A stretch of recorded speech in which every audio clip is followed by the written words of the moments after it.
Hey everyone, James Lynch here doing a quick reaction video to the news that Bo Nickal will be fighting at UFC 322 November 15th, and he's going to be taking on Rodolfo Vieira. Bo's got to win this fight. Let's be honest here. That was a pretty one-sided loss that he had to Reiner de Ridder in his last one here. I think this is a good opponent for him. Someone of that caliber. Vieira hasn't exactly been lighting the world on fire. He's a little bit older. It should be an interesting fight, but there was a lot of things said after the loss to Reiner de Ridder for Bo Nickal. So he's got to redeem himself here a little bit, and we'll see how this one goes. Let's do a quick tail of the tape between these two. Bo Nickal, 7-1, 29 years old, 6'1" with a 76-inch reach, and you got Rodolfo Vieira, who's 11-3. He is 35 years old. He's 6 feet tall with a 73-inch reach. So see there, Bo Nickal going to be a little bit taller, 6'1" compared to 6 feet tall, 76-inch reach for Nickal, and Vieira going to have a little bit less of a reach there. He's at 73 compared to 76. And I mentioned it there, the fight against Reiner de Ridder, Bo Nickal getting finished in the second round in a fight where he just didn't look like he belonged in there. Now, obviously, looking back now, we know Reiner de Ridder. I mean, this is a guy that is going to be, potentially a fight away from a title shot. He's going to be fighting Anthony Hernandez later this year.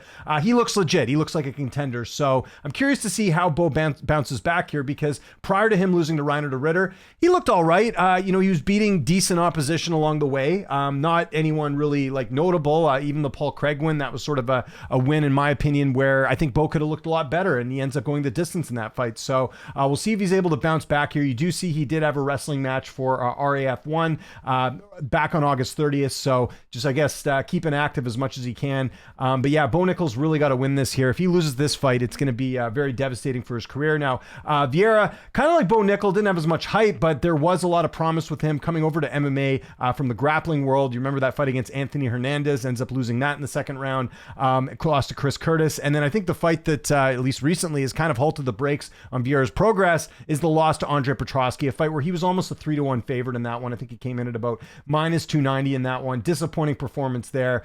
So we'll see if he's able to, again, get some momentum here going against Bo Nickal. As far as a pick goes in this fight, I do think Nickal will get it done. I think people are going to kind of forget that Reiner de Ridder is a really good fighter. I don't think Rodolfo Vieira is on that level, but we'll see. Again, I don't think you're going to see a typical Bo Nickal line where he's like a minus 900.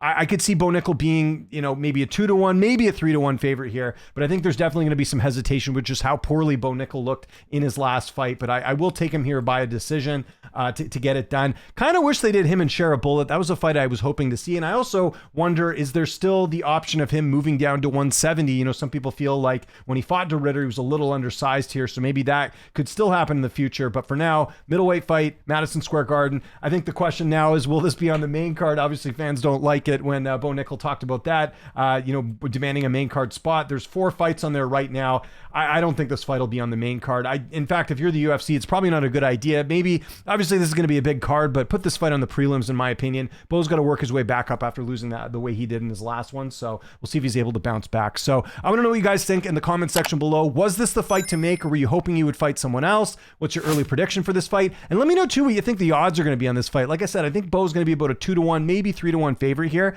But, you never know how odds makers decide lines when it comes to fights like this. Follow me on Twitter, TikTok, Instagram, @LynchOnSports. My name is James Lynch. Thanks so much for watching, and I'll see you next time.